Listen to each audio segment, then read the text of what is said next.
ಧರ್ಮಸ್ಥಳ ಪ್ರಕರಣ ಕುರಿತು ಈ ಸೌಜನ್ಯ ಪರ ಹೋರಾಟಗಾರರು ಅನ್ಕೊಂಡು ಸೌಜನ್ಯ ವಿಚಾರದಲ್ಲಿ ನ್ಯಾಯ ಬೇಕು ಅನ್ಕೊಂಡು ಏನು ನಾಡಿನ ಜನತೆನ ಅಟ್ರಾಕ್ಟ್ ಮಾಡಿದ್ರು.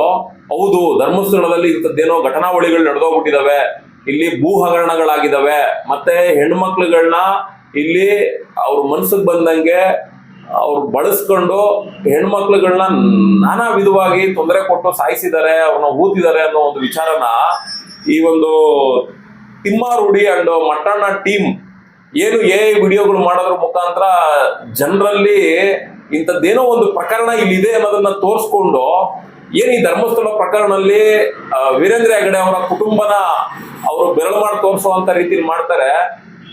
ನಾಡಿನ ಜನತೆ ನೋಡ್ದಾಯ್ತು, ಇದ್ರ ಜೊತೆಗೆ ದೇಶನೂ ಕೂಡ ತಿರುಗಿ ನೋಡುವಂತ ರೀತಿಲಿ ಮಾಡಿದ್ರು. ಆದ್ರೆ ಕಾಲಕ್ರಮೇಣ ಏನಾಯ್ತಾ ಬಂತು, ಭೀಮಾ ಅನ್ನೋ ಒಂದು ಪಾತ್ರ ಎಂಟ್ರಿ ಕೊಡುತ್ತೆ. ಆ ಭೀಮಾ ಅನ್ನೋ ಪಾತ್ರ ಎಂಟ್ರಿ ಕೊಡುವಂತ ನಿಟ್ಟಿನಲ್ಲಿ ಮತ್ತೆ ಆ ಸಮೀರ್ ಅನ್ನೋ ಒಬ್ಬ ವ್ಯಕ್ತಿ ಏನ್ ಮಾಡ್ತಾನೆ, ವಿಡಿಯೋ ಮಾಡಾಕ್ತಾನೆ. ಇಷ್ಟು ದಿನ ಸಾಕ್ಷಿ ಬೇಕು ಅಂತ ಕೇಳ್ತಿದ್ರು, ಸಾಕ್ಷಿ ಇಲ್ದೇನೆ ನಾವು ಏನು ಮಾಡಕ್ ಆಗ್ತಾ ಇರ್ಲಿಲ್ಲ, ಈಗ ಸಾಕ್ಷಿ ಬಂದಿದೆ, ಇನ್ ಮುಂದೆ ಶಿವತಾಂಡವ ಶುರುವಾಗುತ್ತೆ ಅನ್ನೋ ರೀತಿಯಲ್ಲಿ ಮತ್ತೆ ವಿಡಿಯೋ ಮಾಡಿ ಏನೋ ಒಂದು ನಡೆದಿರುವಂತ ಘಟನೆಗಳು ಎಲ್ಲೋ ಒಂದ್ ಕಡೆ ಹೊರಗಡೆ ಬರ್ಬೋದೇನೋ ಅನ್ನೋ ರೀತಿಯಲ್ಲಿ ನಾವು ಕೂಡ ಅಬ್ಸರ್ವ್ ಮಾಡ್ದೋ. ನಡೆದಿರ್ಬೋದು ಘಟನೆಗಳು, ಇಲ್ಲ ಅಂತ ನಾವ್ ಹೇಳಲ್ಲ ಅನ್ನೋ ರೀತಿಲಿ ಅನ್ಕೊಂಡಿದ್ವಲ್ಲ, ಹಂಗಾಗಿ ಅಬ್ಸರ್ವ್ ಮಾಡ್ದೋ. ಹೌದು, ಭೀಮಾ ಅನ್ನೋ ಒಬ್ಬ ವ್ಯಕ್ತಿ, ಯಾಕೆಂದ್ರೆ ಆ ಒಂದು ವಿಚಾರದಲ್ಲಿ ಸಾಕ್ಷಿ ಹೇಳೋದಕ್ಕೆ ಮುಂದೆ ಬರೋದಕ್ಕೆ ಗಟ್ಸ್ ಇರ್ಬೇಕು. ನಾವು ಯಾರೋ ಈ ಭೀಮಾ ಅನ್ನೋ ಒಬ್ಬ ಪಾತ್ರದ ವ್ಯಕ್ತಿ ಸಾಕ್ಷಿ ಹೇಳಕ್ ಮುಂದೆ ಬಂದಿದ್ದಾನಲ್ಲ, ಹಂಗಿದ್ಮೇಲೆ ಅವ್ನ ಗಟ್ಸನ್ನ ನಾವು ಮೆಚ್ಚಬೇಕು ಅನ್ನೋ ರೀತಿಲಿ ನಾವು ಥಿಂಕ್ ಮಾಡ್ಕೊಂಡು ಆಯ್ತು ಅವ್ನ ಸಾಕ್ಷಿ ಹೇಳೋನ್ ಪರವಾಗಿ ನಾವ್ ಇರ್ಲೇಬೇಕು ಅನ್ನೋ ರೀತಿಲಿ. ಯಾಕಂದ್ರೆ ಕೋರ್ಟೇ ಸಾಕ್ಷಿ ಹೇಳೋರ್ ಪರವಾಗಿ ನಿಂತ್ಕೊಳ್ಳುತ್ತೆ, ಸಾಕ್ಷಿನೇ ನೋಡೇ ಕೋರ್ಟ್ ಕೂಡ ತೀರ್ಪು ಕೊಡುವಂಥದ್ದು. ಹಂಗಾಗಿ ಈ ಭೀಮಾ ಅನ್ನೋ ವ್ಯಕ್ತಿ ಅಲ್ಲೇನು ಬುರ್ಡೆ ಎತ್ಕೊಂಡ್ ಬಂದಿರ್ತಾನೆ, ನಾನು ಇಂಥ ಜಾಗಗಳಲ್ಲಿ ನಾನು ಹೆಣಗಳನ್ನ ಊತಿದ್ದೀನಿ, ಇಂಥ ಜಾಗನ ಅಗದ್ರೆ ಅಸ್ಥಿ ಪಂಜರಗಳು ಸಿಗ್ತದೆ ಅನ್ನೋ ರೀತಿಯಲ್ಲಿ ಅವನು ಏನು ಅಷ್ಟು ಕಾನ್ಫಿಡೆಂಟ್ ಆಗಿ ಹೇಳ್ತಾನೆ.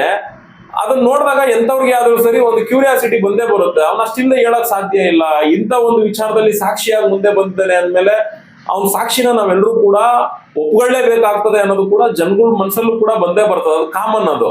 ಹಂಗಿದ್ಮೇಲೆ ಏನಾಗ್ತದೆ, ಈ ಧರ್ಮಸ್ಥಳ ಪ್ರಕರಣಕ್ಕೆ ಇವ್ರೇನು ಹಿಂದೆಯಿಂದನೂ ಕೂಡ ಮಾತಾಡ್ತಾನೆ ಬರ್ತಿದ್ರು, ಇಲ್ಲ ಒಂದ್ ಕಡೆ ಇದಕ್ಕೊಂದು ಅಂತ್ಯ ಕಾಣ್ಬೋದು, ಇದ್ರಲ್ಲೊಂದು ಬೆಳವಣಿಗೆ ಸೃಷ್ಟಿ ಆಗ್ಬೋದು, ಇಲ್ಲ ಒಂದು ಅವರ ಒಂದು ಮೇಲೆ ಆಪಾದನೆ ಇರುವಂತ ಕಳಂಕ ಹೋಗ್ಬೋದು, ಇಲ್ಲ ಇವರು ಏನು ಸಾಕ್ಷಿ ರೂಪದಲ್ಲಿ ಬಂದಿದ್ದಾರೆ, ಇವ್ರೇನು ಇಷ್ಟು ಜನ ಎಲ್ಲ ಆರೋಪ ಮಾಡ್ತಿದ್ದಾರೆ, ಈ ಆರೋಪಕ್ಕೆ ಯಾರಾದ್ರೂ ಅಂತ ಕೃತ್ಯ ನಡೆಸಿರುವಂತಹ ಪಾಪಿಗಳಿದ್ರೆ ಅಂತ ಪಾಪಿಗಳು ಸಿಗಬಹುದು ಅನ್ನೋ ರೀತಿಯಲ್ಲೂ ಕೂಡ ನಾವು ಅನ್ಕೊಂಡಿದ್ದು.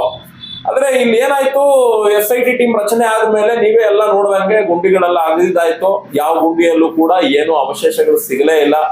ತದನಂತರ ನಮ್ಗೆಲ್ಲೋ ಮಾಹಿತಿ ಬರ್ತಾ ಇರೋದೇನು ಅಂದ್ರೆ, ಈಗ ಏನ್ ಬುರ್ಡೆ ಎತ್ಕೊಂಡ್ ಬಂದಿದ್ದಾನೆ, ಆ ಬುರ್ಡೆ ಎತ್ಕೊಂಡ್ ಬಂದಿರೋ ಜಾಗ ಎಲ್ಲಿದೆ ಅನ್ನೋದು ಅವಂಗೂ ಕೂಡ ಗೊತ್ತಿಲ್ಲ ಅನ್ನೋ ರೀತಿ ಮಾಧ್ಯಮಗಳಲ್ಲಿ ನಾವು ನೋಡ್ತಾ ಇರುವಂತದ್ದು.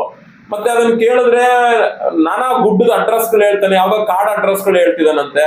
ಮತ್ತೆ ನೀನ್ ತಗೊಂಡ್ಬಂದಿರೋ ಜಾಗನ ಅಗಿಯನ ಅಲ್ಲಿ ಎಕ್ಸ್ಟ್ರಾ ಏನು ಪಳವಳಿಕೆಗಳು ಸಿಗ್ತವೇನೋ ನೋಡೋಣ ಅನ್ನೋ ರೀತಿಲಿ ಹೇಳಿದ್ರು ಕೂಡ ಆ ಜಾಗ ನನಗೆ ಗೊತ್ತೇ ಇಲ್ಲ ಅನ್ನೋ ರೀತಿಲಿ ಹೇಳ್ತಿದ್ದಾನೆ ಅನ್ನೋ ರೀತಿಲಿ ಮಾಧ್ಯಮಗಳು ಹೇಳ್ತಾ ಇದಾವೆ, SIT ಅವ್ರು ಹೇಳ್ತಾ ಇಲ್ಲ. ಹಂಗಾಗಿ ಮಾಧ್ಯಮ ಮಿತ್ರರು ಹೇಳುವಂತದನ್ನ ಕೇಳಿಸ್ಕೊಂಡು ನೋಡೋದಾದ್ರೆ, ಇವನು 12 ವರ್ಷ 13 ವರ್ಷದಿಂದ ಊತಿರೋ ಜಾಗ ಗೊತ್ತು ಅಂತ ಅಷ್ಟು ಕಾನ್ಫಿಡೆಂಟ್ ಅಲ್ಲಿ ಬಂದವನು ಬುರ್ಡೆ ತಗೊಂಡ್ಬಂದಿರೋ ಜಾಗನ ಅವ್ನು ಹೇಳ್ತಿಲ್ಲ ಅಂದ್ಮೇಲೆ ಇಲ್ಲಿ ಅವನ್ನ ಯಾವ ರೀತಿಯಲ್ಲಿ ಅವನ ಮೇಲೆ ಇರುವಂತ ನಂಬಿಕೆನ ನಾವು ಮತ್ತೆ ಉಳಿಸ್ಕೊಳ್ಳೋದಕ್ಕೆ ಸಾಧ್ಯ? ಹಂಗಾಗಿ ಇವನು ಸಾಕ್ಷಿ ರೂಪದಲ್ಲಿ ಬಂದಿರುವಂತ ವ್ಯಕ್ತಿ ಯಾರೋ ಹೇಳಿಕೊಟ್ಟು ಕಳಿಸಿರ್ಬೋದಾ, ಆ ಹೇಳಿಕೊಟ್ಟಿರುವಂತವ್ರು ಯಾರು ಏನು ಇದೆಲ್ಲವೂ ಕೂಡ SIT ಅಲ್ಲಿ ರುಜುವಾತಾಗ್ಬೇಕು. ಅದು ನೋಡೋಣ ಅಂತ ಕೂಡ ನಾವು ಕಾದರ್ಸ್ಕೊಂಡಿದೀವಿ.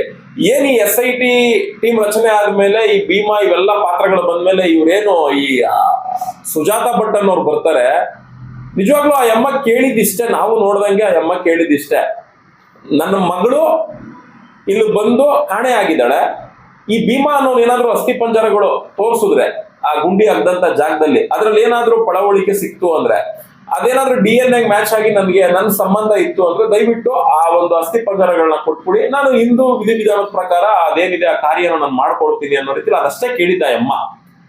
ಅದನ್ನ ಕೇಳಿದಾಗ ನಮಗೂ ಬೇಸರ ಅನ್ನಿಸ್ತು, ಹೌದಲ್ವಾ, ಅವನೇನೋ ಗುಂಡಿ ತೋರ್ಸಿದ್ರೆ ಅಟ್ಲೀಸ್ಟ್ ಆ ಅಮ್ಮನ್ಗೆ ಅದೇನೋ ಆ ಅಸ್ಥಿ ಪಂಜರಗಳು ಸಿಕ್ಬಿಟ್ರೆ ಏನೋ ಎಲ್ಪ್ ಆಗ್ಲಿ, ಪಾಪ ಹತ್ಕೊಂತಿದಾರಲ್ಲ ತಾಯಿ ಅನ್ನೋ ರೀತಿಲಿ ಆ ಭಾವನೆ ನಮ್ ಜಾಗದಲ್ಲಿ ಯಾರೇ ಇದ್ರು ಕೂಡ ಬಂದೇ ಬರ್ತದೆ. ಹಂಗಾಗಿ ಅವರ ಒಂದು ವಿಚಾರಕ್ಕೂ ಕೂಡ ನಾವು ಗಮನ ಕೊಟ್ಟೋ. ಆದ್ರೆ ಅಲ್ಲಿ ಪಳವಳಿಗೆನೂ ಸಿಗ್ಲಿಲ್ಲ.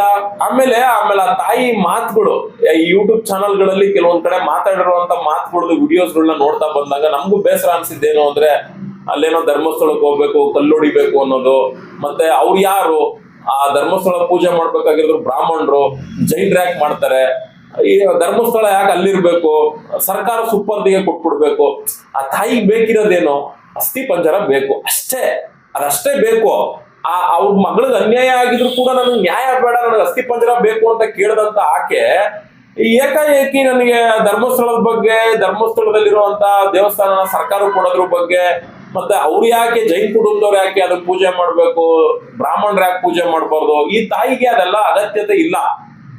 ಹಂಗಾಗಿ ನಾನು ನಿಮ್ ಜೊತೆ ಇದ್ದೀನಿ, ನಿಮ್ ಮಟ್ಟಣ್ಣವ್ರ ಜೊತೆ ಇದ್ದೀನಿ, ತಿಮ್ಮಾರುಡಿ ಅವ್ರ ಜೊತೆ ಇದ್ದೀನಿ, ಸಮೀರ್ ಜೊತೆ ಇದ್ದೀನಿ ಅನ್ನೋ ರೀತಿಲಿ ಆ ತಾಯಿ ಮಾತಾಡೋದು ಇದೆಯಲ್ಲ, ಎಲ್ಲ ಒಂದ್ ಕಡೆ ಇದನ್ನೆಲ್ಲ ನೋಡ್ತಾ ಇದ್ರೆ ಈ ನ್ಯಾಯ ಬೇಕು, ಅಲ್ಲಿ ಯಾರು ಶೋಷಣೆಗೆ ಒಳಗಾಗಿದ್ದಾರೆ ಅಂತವ್ರು ನ್ಯಾಯ ಕೊಡಿಸ್ಬೇಕು ಅನ್ನೋ ಈ ನ್ಯಾಯ ಅನ್ನೋ ಪದನ ಇಟ್ಕೊಂಡು ಒಂದು ದೊಡ್ಡ ಟೀಮು ಅವರ ಒಂದು ಸ್ವಾರ್ಥನ ಇಲ್ಲಿ ದುರ್ಬಳಕೆ ಮಾಡ್ಕೊಳ್ಳೋ ಅಂತ ಪ್ರಯತ್ನನ ಧರ್ಮಸ್ಥಳದ ಧರ್ಮಾಧಿಕಾರಿಯವ್ರ ಮೇಲೆ ಮಾಡ್ತಾ ಇರೋವಂಥದ್ದು ಸಮಗ್ರವಾಗಿ ಅರ್ಥ ಆಗ್ತಾ ಇದೆ.